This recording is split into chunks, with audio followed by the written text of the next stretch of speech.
கர்த்தருக்கு ஸ்தோத்திரம். இன்றைய வசனம் 1 சாமுவேல் 16 அதிகாரம் 7 வசனம். கர்த்தரோ இருதயத்தை பார்க்கிறார். 1 சாமுவேல் 16 அதிகாரம் 7 வசனம். கர்த்தரோ இருதயத்தை பார்க்கிறார். இன்னைக்கு கர்த்தர் உங்ககிட்ட சொல்ற ஒரு வார்த்தை, உங்க இருதயத்தை நான் பார்க்கிறேன்னு சொல்றாரு. ஆமென். இதே வசனம் என்ன தெரியுமா சொல்லுது?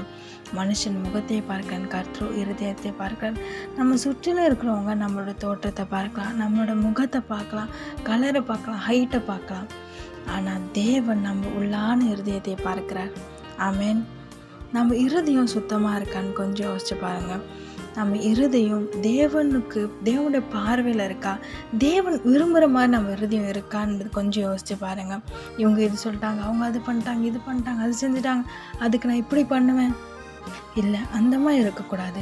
தேவன் நம்ம இருதயத்தை நேசிக்கிறவராய், நம்ம இருதயத்தில் வாசம் செய்கிறவராக இருக்கிறார். ஆமென். அப்போ அவருக்கு விரும்புகிற மாதிரி நம்ம இருதயம் இருக்கணும். நம்ம இருதயத்தை அவர் பார்க்குறேன்னு சொல்கிறாருல. நீங்கள் கண்ணீரோடு இருக்கலாம், கஷ்டத்தோடு இருக்கலாம், வேதனையோடு இருக்கலாம், யாருக்கிட்டையும் சொல்ல முடியாத காரியங்கள் கூட இருக்கலாம். கர்த்தர் உங்கள் இருதயத்தை பார்க்கிறார். உங்கள் சூழ்நிலைமை மாறும்னு சொல்கிறார். ஆமென். அன்னாளோட சூழ்நிலைமை மாறுச்சு. அன்னாள் அழுது புலம்னாங்க தேவ சமூகத்தில். அவங்க சூழ்நிலைமை மாறுச்சு. உங்கள் இருதயத்தை கர்த்தர் பார்க்கிறார். உங்கள் மனசில் இருக்கிறதெல்லாம் அவர் இடத்துல சொல்லுங்கள்.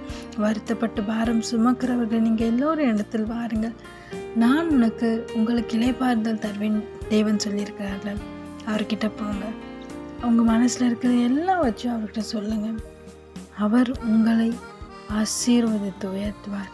ஆமென்.